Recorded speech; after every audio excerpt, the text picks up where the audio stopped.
pull those pistols or whistle Dixie.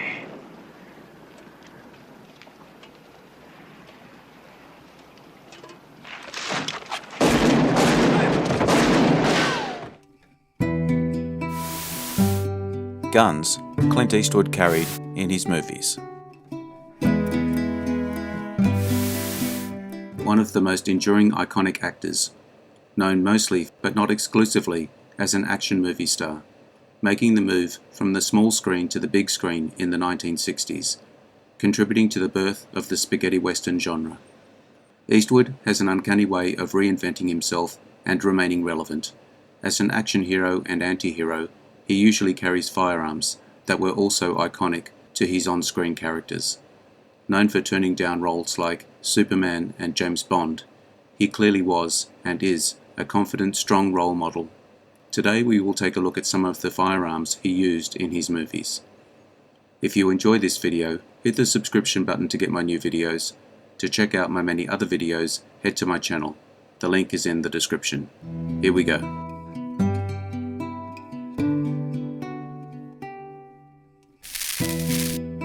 In The Line of Fire, 1993, Clint carries a Sig Sauer P228 as Secret Service agent Frank Horrigan in The Line of Fire. This was the first and only time when he used a semi-auto pistol made after 1980, an aging Secret Service agent that usually works undercover on fraud cases. When he's called back into presidential guard duty by an assassin that wants to play some crazy game trying to get into the history books by shooting the president, Horrigan carries a Sig Sauer P228 like the other USSS agents. The P228 was the standard US Secret Service sidearm. The agency later switched to the Sig Sauer P229. While it was strange to see Eastwood packing a modern handgun, he never shoots the Sig on screen.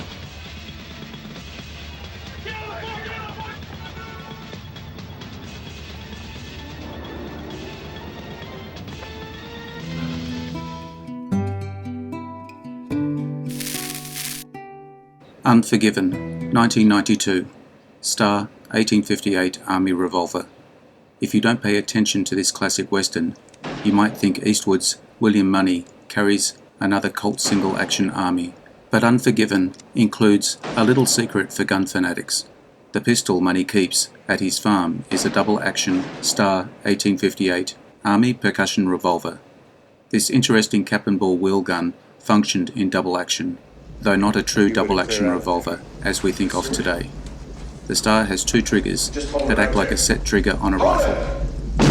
One trigger rotates the cylinder, cocking the gun's hammer, ready to fire.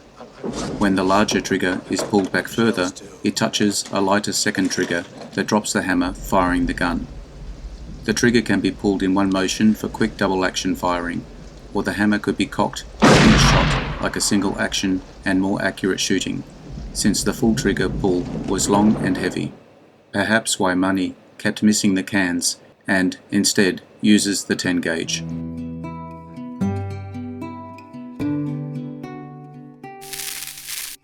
Where Eagles Dare, 1968, twin MP-40 machine guns.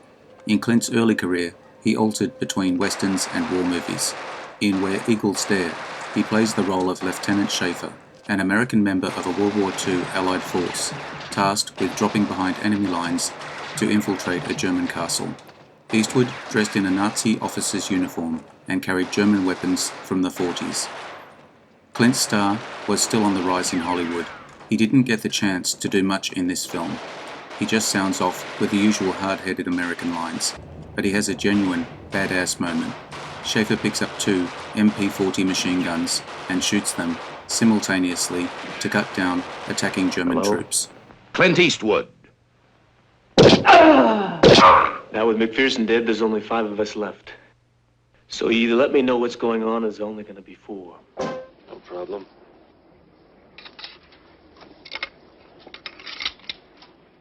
Clint Eastwood is so cool. Like this, I think this is the first movie that I ever saw him in, and then maybe The Good, Bad, and the Ugly. I think the way he's just cleaning the gun, just like or putting together the gun, just making sure that it's good. I like the dynamic between them. It's pretty cool. Probably the storm. Gran Torino, 2008, M1 Garand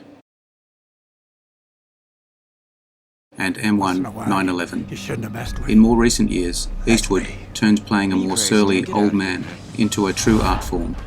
In Gran Torino, he's the newly widowed Walt Kowalski, a Korean War veteran who despises his kids, dislikes how his Detroit neighborhood has changed, actually hates everything other than the 1972 Ford Gran Torino in his garage.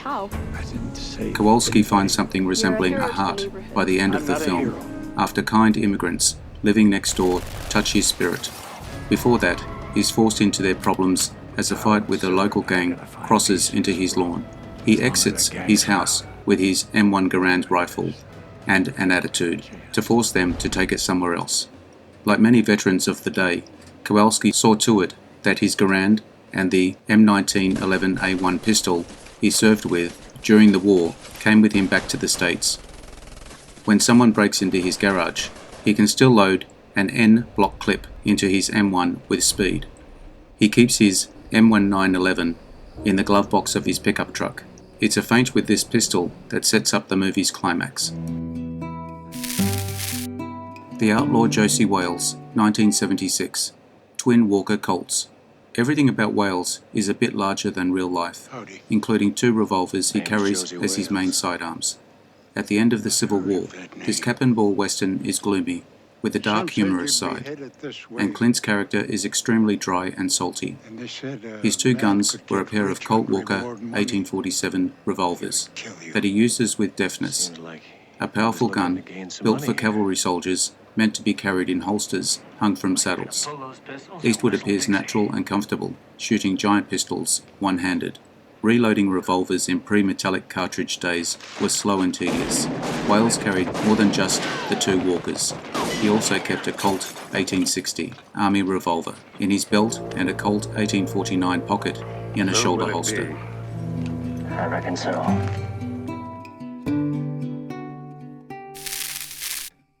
The Man with No Name Trilogy. A Fistful of Dollars, 1964. For a Few Dollars More, 1965. The Good, the Bad, and the Ugly, 1966. Coiled Snake SAA Revolver. Eastwood's breakthrough movie was as The Man with No Name in the Dollars trilogy, 3 spaghetti westerns directed by Sergio Leone. The movies aren't connected at all. While Eastwood's character may be the same character in all 3, but he also might not be. One thing that connects all 3 is Clint's revolver, outfitted with red grips, emblazoned with a coiled silver snake, which can be seen in all 3 movies. All 3 guns aren't exactly the same. In A Fistful of Dollars, Eastwood's loner character is called Joe, and carried a Colt Peacemaker with the mentioned grips, and a colour case hardened frame. In For a Few Dollars More, they call him Manco, and he sports what is presumably the same Peacemaker. He's also sporting a kind of leather wrist thumb thing on his shooting hand that's never explained, but looks badass. In The Good, the Bad and the Ugly, Tuco is the only one to call him by the name Blondie. He has ditched the wrist brace, again carrying a handgun with the red snake grips, but this time it has become an older Colt 1851 Navy cap-in-ball revolver, converted to fire cartridges. They never attempt to explain it or give him a backstory.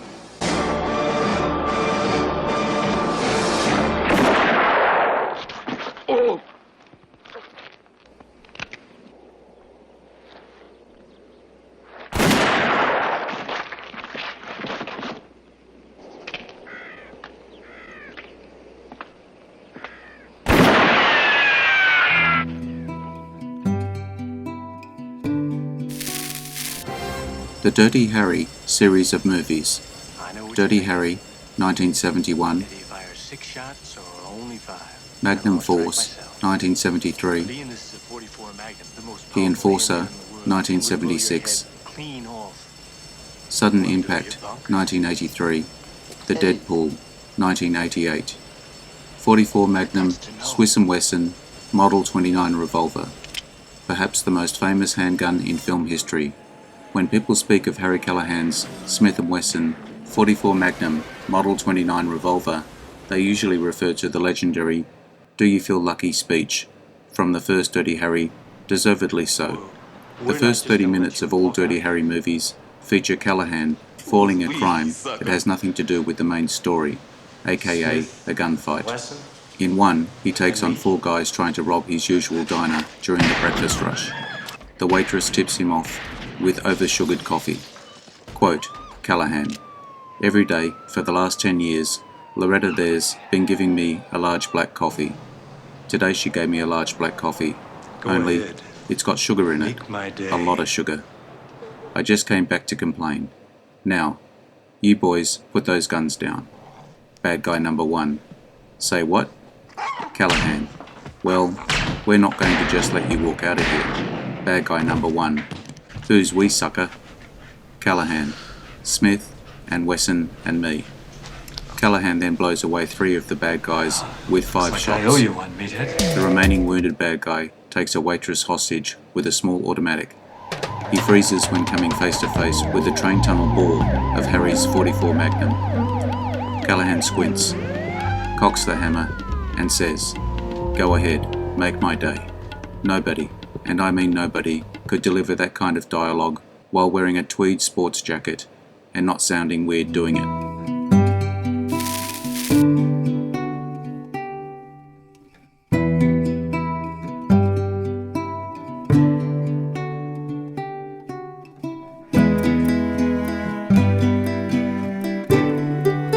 If you liked this video, make sure you hit the subscription button so you will see all my new videos as they come up. Take a look at my channel to see my many other videos. The link is in the description. Leave me a comment. Check out my Facebook page as well. I appreciate your likes and subscribers. I am Wrangler. Adios. See you again soon.